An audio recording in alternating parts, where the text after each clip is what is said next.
पंजाब के 20 हलकों में ज़िमनी इलेक्शन वज़ारत दाखिला ने अमन व अमान की सूरत-ए-हाल बरकरार रखने के लिए मॉनिटरिंग सेल कायम कर दिया गया। मॉनिटरिंग सेल से इंतखाबी हलकों की मुसलसल निगरानी की जाएगी, जबकि पंजाब रेंजर्स और फ्रंटियर कांस्टेबली भी मॉनिटरिंग सेल से राब्ते में रहेंगे। किसी भी नाखुशगवार वाक़े की सूरत में फौरी रिस्पॉन्स के लिए मॉनिटरिंग सेल कायम किया गया। मजीद जान लेते हैं, हमारे नुमाइंदे कमरुल मुनव्वर हमारे साथ मौजूद हैं। कमर, बताइए, का मॉनिटरिंग सेल कायम कर दिया गया जो कि मुसलसल निगरानी करेगा? जी बिल्कुल, वज़ारत दाखिला के अंदर ये मॉनिटरिंग सेल जो है ये कायम किया गया है और मॉनिटरिंग सेल सूबाई हुकूमतों के कंट्रोल में जो सेंटर्स होंगे उनके साथ इसको इंटरकनेक्ट किया गया है।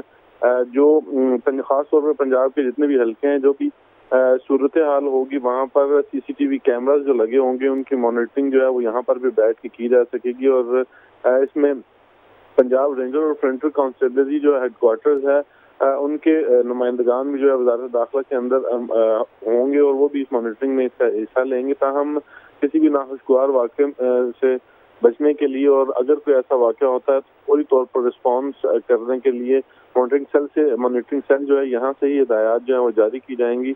आज ये एस्टेब्लिश कर दिया गया है जो मॉनिटरिंग सेल है और कल से इलेक्शन के दौरान तमाम जितना भी ऑपरेशन होंगे उसी के जरिए उसको मैनेज किया जाएगा। बहुत शुक्रिया आपका, कमर।